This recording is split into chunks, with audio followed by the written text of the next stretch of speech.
Bismillahirrahmanirrahim. Innal hamdalillah nahmaduhu wa nasta'inuhu wa nastaghfiruh wa na'udzu billahi min shururi anfusina wa min sayyiati a'malina. Man yahdihillahu fala mudhillalah wa man yudlilhu fala hadiyalah.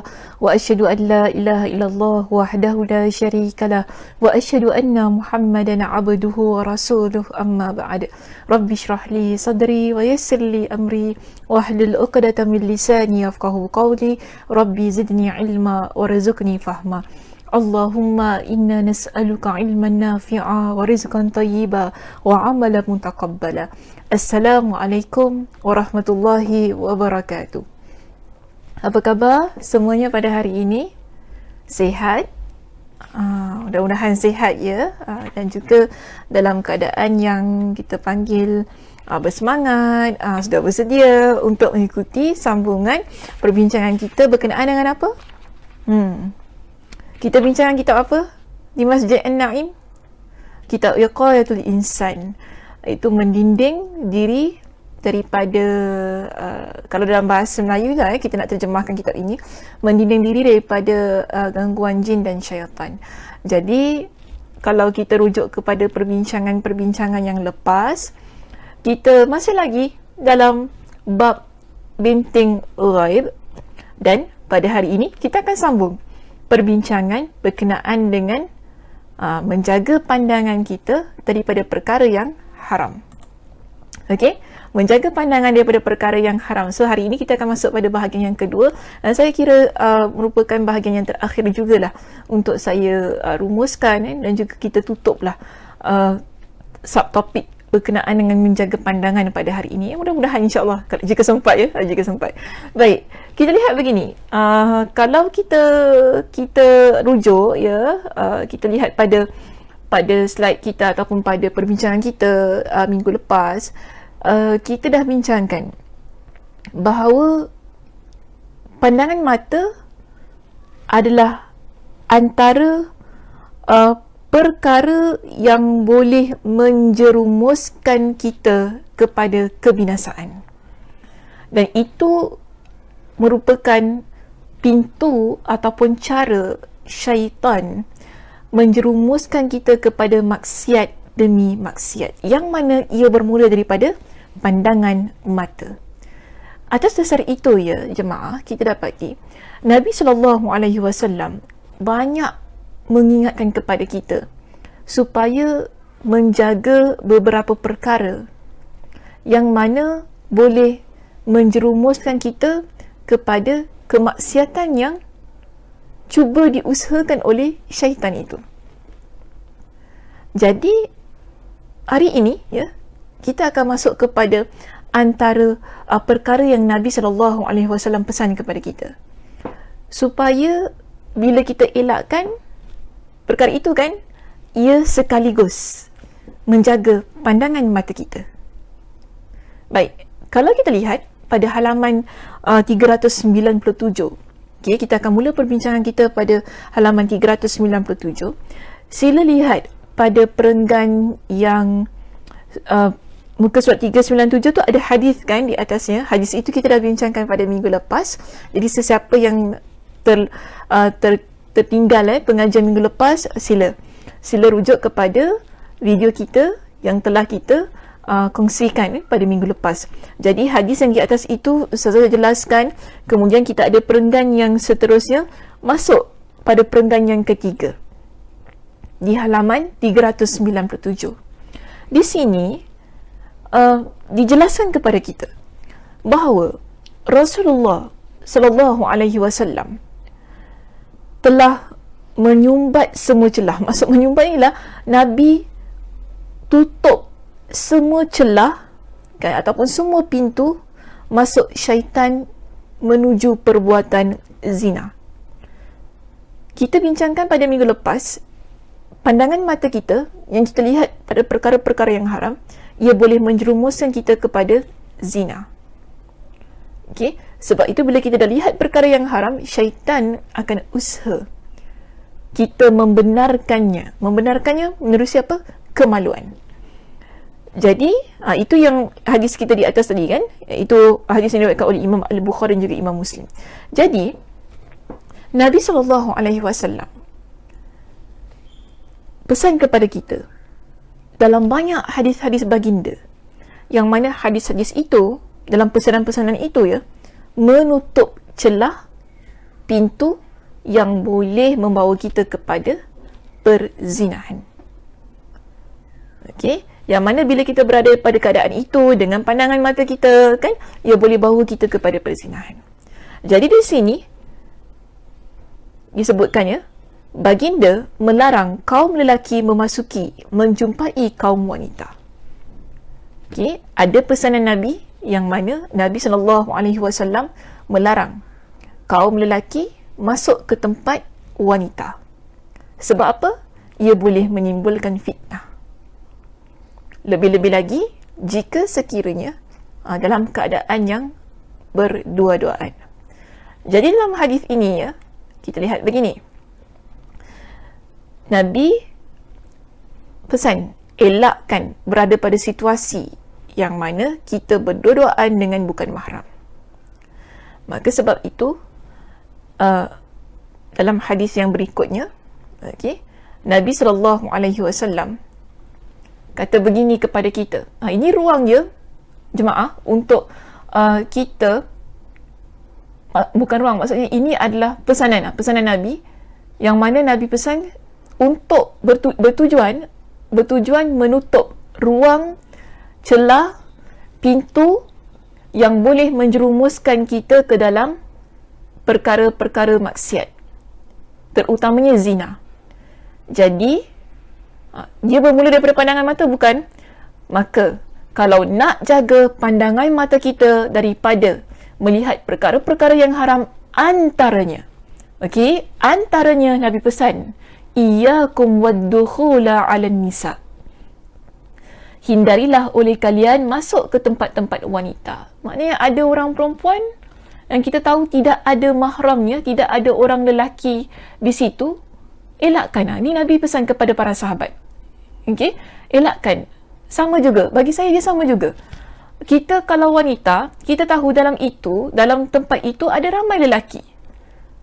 Maka pastikan kita elakkan tempat tersebut. Bagi apa? Elakkan fitnah. Nanti orang dah nampak kita tengok orang dan sebagainya, kan? So jadilah perkara-perkara yang mungkinlah kita pun tak tahu, nak tebak jiwa dan perasaan orang lain, kan? Kita pun tak tahu apa yang akan berlaku seterusnya. Maka sebab itu, sebelum ia berpindah kepada adegan-adegan yang seterusnya, kan, terbaik ialah kita elakkan berada pada situasi itu. Ya, ini pesan Nabi.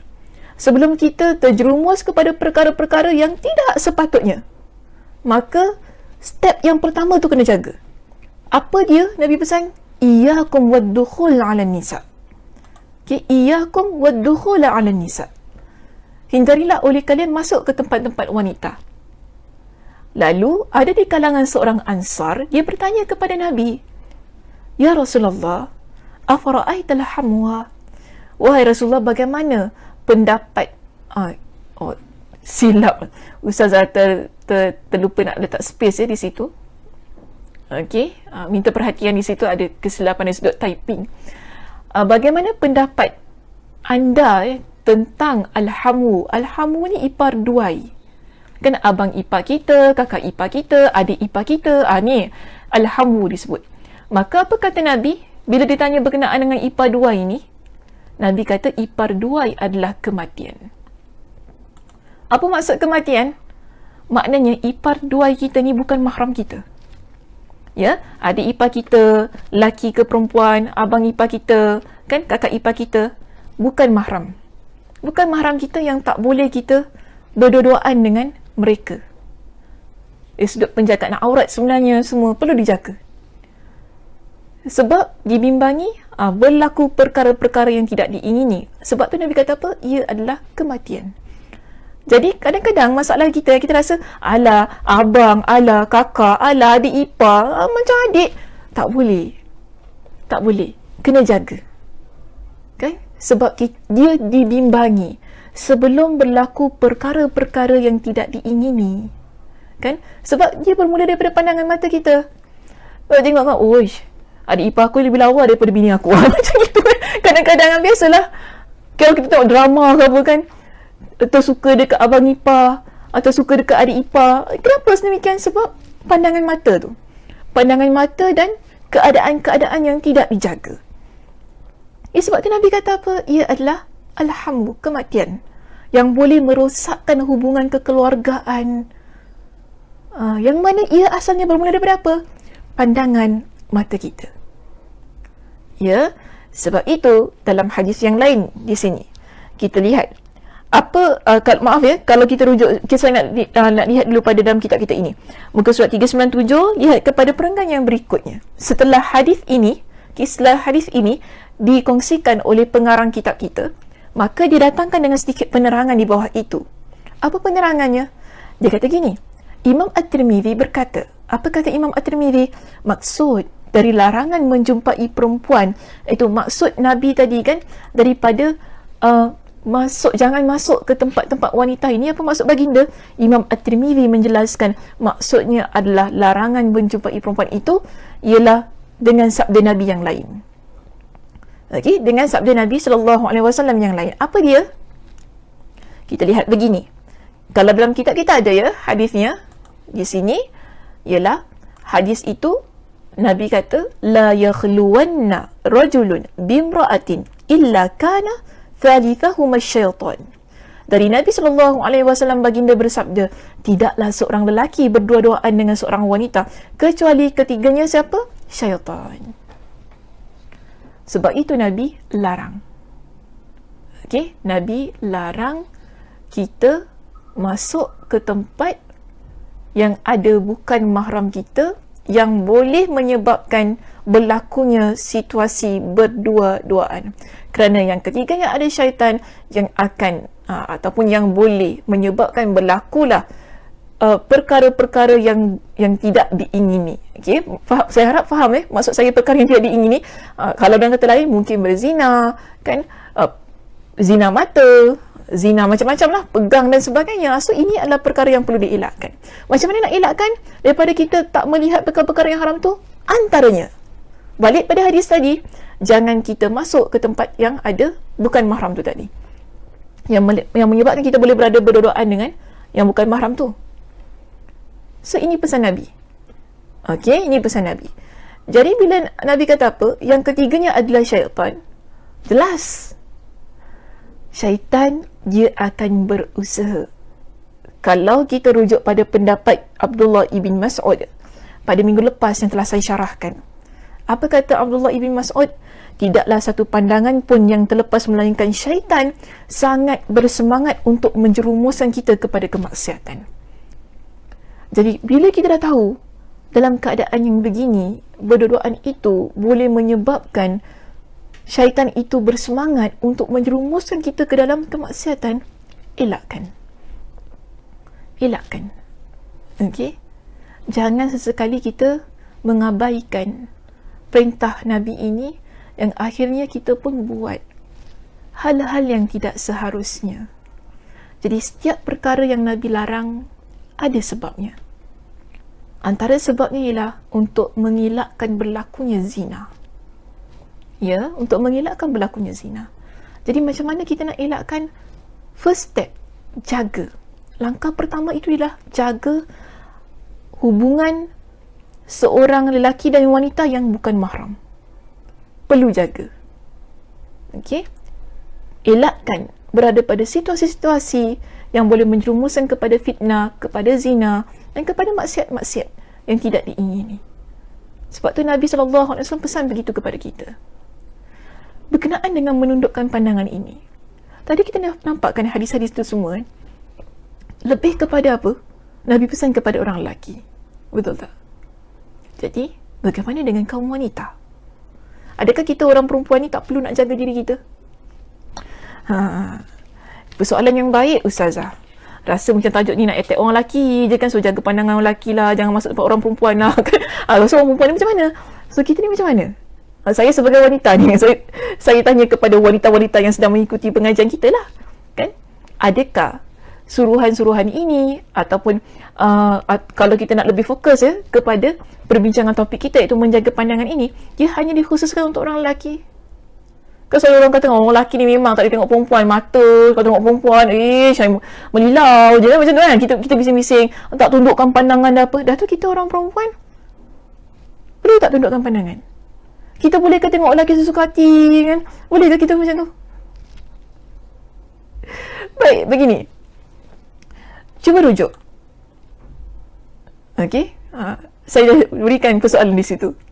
Adakah kita, wanita, perlu menjaga pandangan sebagaimana nas-nas yang terdapat dalam hadis-hadis Nabi SAW yang telah kita kemukakan? Nabi pesan pada kaum lelaki, itu ini kan, jangan berdoaan dengan wanita, jangan masuk ke tempat wanita. Sekarang persoalannya, adakah wanita perlu menjaga pandangan? Atau dengan kata lain, menundukkan pandangan? Okay. So, kita lihat. Allah Subhanahu Wa Taala memerintahkan berkenaan kewajipan ataupun perintah ini untuk menundukkan pandangan. Ia bukan hanya untuk orang lelaki, tetapi ia juga berlaku kepada wanita. Apa buktinya? Rujuk dalam surah An-Nur pada ayat yang ke-30 dan juga 31. Dalam surah An-Nur ayat 30 dan 31 ini, kita lihat Allah Subhanahu Wa Taala memerintahkan berkenaan dengan menahan pandangan ataupun menundukkan pandangan ini kepada kedua belah pihak, sama ada lelaki ataupun wanita. Lihat pada ayat yang ke-31 di situ. Qul lil mu'minina yaghuddu min absarihim wa yahfazu furujahum. Lagi sekali Ustazah tersilap type tu di situ. Minta maaf ya jemaah. Jadi di sini saya betulkan ya. Qul lil mu'minina yaghuddu min absarihim wa yahfazu furujahum. Dia ada space di situ. Okey. Dzalika azka lahuma. Kenapa dia? Allahu Akbar. Dzalika azka lahuma. Innallaha khabirun bima yasnaun. Allah kata, katakanlah kepada lelaki yang beriman, hendaklah mereka menahan pandangannya dan memelihara kemaluannya. Yang demikian itu adalah lebih suci bagi mereka. Sesungguhnya Allah Maha mengetahui apa yang mereka lakukan. Tapi seterusnya cuba lihat pada ayat yang ke-31. Mula-mula dalam surah An-Nur ayat 30 itu, Allah sebut berkenaan dengan lelaki yang beriman supaya apa? Menjaga pandangan. Tapi bila kita masuk pada ayat yang seterusnya, iaitu ayat surah An-Nur ayat 31, Allah sebutkan berkenaan dengan wanita yang beriman. Okey, Allah sebutkan berkenaan dengan wanita yang beriman. Apa kata Allah? Wa qul lil mu'minati yaghdudna min absarihinna wa yahfazna furujahunna wa la yubdina zinatahunna illa ma zahara minha. Katakanlah kepada wanita yang beriman, hendaklah mereka menahan pandangannya dan kemaluannya dan menjaga kemaluannya. Itu lebih tepat terjemahannya. Dan menjaga kemaluannya. Dan janganlah mereka menampakkan perhiasannya kecuali yang biasa nampak daripadanya. Ini, ya, daripada ayat ini kita faham. Pertama, Allah perintahkan kepada kaum lelaki agar menundukkan pandangan. Jangan lupa muslimah. Masuk pada ayat yang ke-31, Allah tujukan kepada kita ni, orang perempuan, sama juga kena tundukkan pandangan kita. Ya, jadi tidak kira sama ada lelaki ataupun wanita, kedua-duanya ada tanggungjawab. Untuk apa? Menjaga pandangan masing-masing. So, jangan kita ni asyik nak attack orang lelaki je. Kan? Kita asyik nak attack orang lelaki je. Tapi kita tak jaga diri kita. Ini masalah juga muslimah. Ini saya nak khususkan ya, perbincangan tentang ini untuk muslimah ni. Masalah juga kita ni. Asyik salahkan orang lelaki tak jaga pandangan. Tapi kita macam mana? So, jangan lupa. Wanita, orang perempuan, ya, juga perlu menjaga pandangan mereka. Jangan sesuka hati tengok orang lelaki, tengok sana tengok sini apa kan. Walaupun kita kata, oh saya tak tengok dia tanpa syahwat apa Ustazah. Betul lah. Tapi bukankah terbaik kita menjaga pandangan mata kita supaya terpelihara daripada perasaan-perasaan yang tidak baik dan sebagainya. So sebab itu dia bermula daripada pandangan mata kita. Kerana daripada pandangan mata kita, kita akan mula membezakan itu dan ini, melihat mana keistimewaannya, melihat berbagai perkara lah yang tak seharusnya, kan? Jadi di sini ya, kena faham berkaitan dengan menjaga pandangan, ia teraplikasi untuk kedua belah pihak, sama ada lelaki dan wanita. Sebab itu kita ada kata pepatah apa? Apa kata pepatahnya? Apa tu? Kalau tepuk sebelah tangan tak jadi kan? Betul tak? Dia kalau dua-dua tepuk, dia jadi. Kalau dua-dua tak jaga pandangan, itu yang jadi. Cuba kalau satu tak jaga pandangan tapi lagi satu jaga pandangan, maka dia dapat mengelakkan perkara itu. Perkara zina ke apa-apa kan, dia dapat elakkan. Tapi kalau kita tak mulakan, tak kira sama ada lelaki ataupun wanita, dua-dua tak mulakan, itulah yang menyebabkan berleluasanya perkara kemaksiatan-kemaksiatan yang tidak kita ingini. Okay, so kita kena pegang dalil ini kuat-kuat, baik-baik berkaitan dengan menjaga pandangan itu tadi. Sebab itu, ketika Nabi SAW melarang di kalangan sahabat daripada duduk-duduk di tempat awam, maksudnya tempat di tepi jalan ni kan, Nabi larang mereka. Mereka ada tanya kepada Nabi, dan mereka jelaskan kepada Nabi lah mengapa mereka duduk di tempat-tempat ini kan. Cuba lihat pada muka surat 400. Saya nak simpulkan perbincangan malam ini pada muka surat 400 ini. Di muka surat kita yang 400, yang ke-400, ada sebuah hadis yang Nabi SAW sebutkan berkenaan dengan apa? Nabi kata gini kepada para sahabat, iaitu iyyakum wal julusa 'ala turuqati. Janganlah kalian duduk-duduk di pinggir jalan. Maksudnya dekat jalan, tempat awam ni kan duduk-duduk, tak ada apa-apa, duduk-duduk gitu kan. Kalau kita lah, kalau nak ikut pada konteks kita, duduk bawah blok, duduk tepi-tepi situ, tak ada kerja, duduk sembang-sembang ke apa kan. So ini Nabi SAW pesan, jangan buat begitu. Tapi ada di kalangan mereka yang jelaskan kepada Nabi. Mereka jelaskan begini, ma lana buddun innama hiya majalisuna natahaddatsu fiha. Itu kebiasaan kami yang sudah biasa kami lakukan. Kerana itu menjadi majlis tempat kami berbual-bual. Biasalah kita duduk-duduk situ kan, nak sembang-sembang, mungkin tanya khabar, cerita itu, cerita ini. Jadi, Nabi kata gini, kalau betul kita perlukan kepada keadaan itu untuk duduk kan di tempat awam ini kan, okey, Nabi kata gini, fa idza abaitum illa al majalisa fa'atu tariqah. Jika kalian tidak mahu meninggalkan majlis seperti itu, maknanya kita ada keperluan lah di sini kan untuk duduk di bawah blok ke apa, tiba-tiba kita nak jumpa kawan kita dan sebagainya. Okey, jadi Nabi kata tunaikanlah hak jalan tersebut. Ada hak yang perlu kita tunaikan ketika kita duduk di tempat-tempat ini. Jadi mereka bertanya, wa ma haqqut tariqi. Mereka tanya kepada Nabi, apakah hak jalan itu? Nabi pun jawab kepada mereka. Pertama sekali ya, lihat di sini jemaah, apa kata Nabi? Ghaddul basari. Menundukkan pandangan. Sebab kita ni kalau dah duduk kat tempat ni kan, kita kan tengok orang jalan, orang lalu. Betul tak? Mata kita pun melilau juga. Kita tengok tu, orang tu gini, orang tu gini, handsome dia, jambu kau. Macam tu kan. Kita tengok orang, mata kita tengok sana, tengok sini. Memang kita berbual itu, kita berbual. Betul tak? Berbual tak berbual, betul. Kita tak nafikan memang kita sembang kawan gitu. Tapi mata kita, macam mana?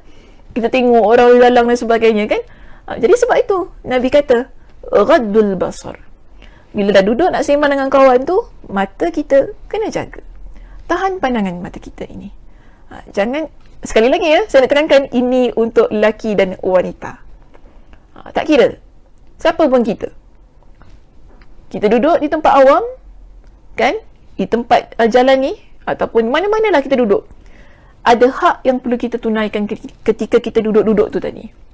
Di samping kita sambil-sambil tadi kan sembang dengan teman kita, tanya khabar, mungkin kawan kita ada masalah dan sebagainya, kita nak dengar masalahnya tu. Di situ jangan lupa, pertama sekali yang Nabi pesan kepada kita ialah ghaddul basar. Okey, tundukkan pandangan, jaga pandangan kita. Kedua, kaful adha, menahan keburukan. Kalau ada perkara-perkara yang buruk yang berlaku, kita perlu bantu.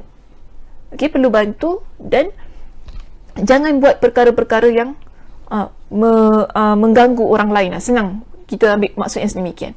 Okey, jangan kita buat perkara-perkara yang boleh mengganggu orang yang berada di jalanan tersebut.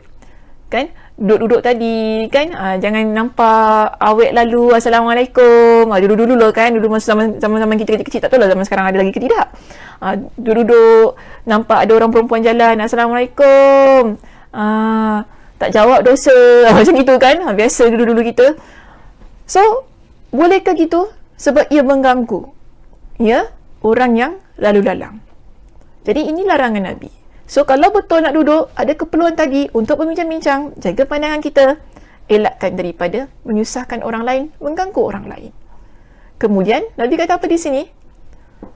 Waraddus salam, menjawab salam. Maknanya menjawab salam atau memberi salam lah, boleh juga.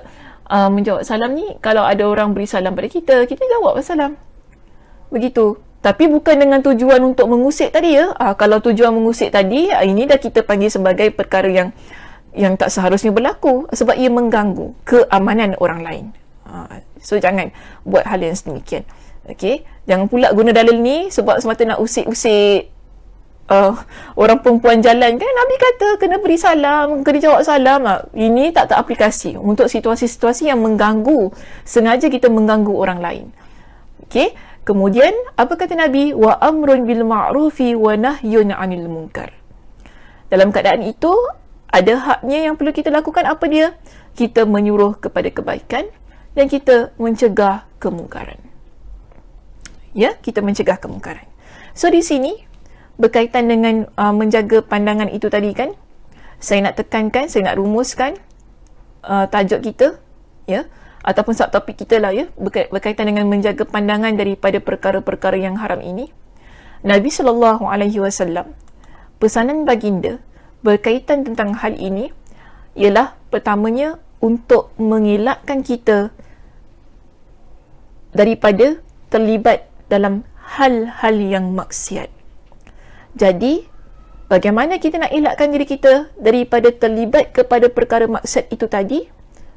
Antaranya ialah jaga pandangan mata kita. Jaga pandangan mata kita kerana apa? Daripada pandangan mata itu, syaitan dia akan berusaha keras untuk menggoda kita agar buat perkara yang berikutnya. Jadi, kalau kita usaha, tidak kira, saya dah bincangkan tadi ya, sama ada kita lelaki ataupun wanita, kedua-duanya perlu berusaha menjaga pandangan kita agar ia tidak berada di tempat yang haram ataupun melihat perkara yang haram. Bila kita jaga, insya-Allah terjagalah juga kita daripada gangguan dan godaan syaitan.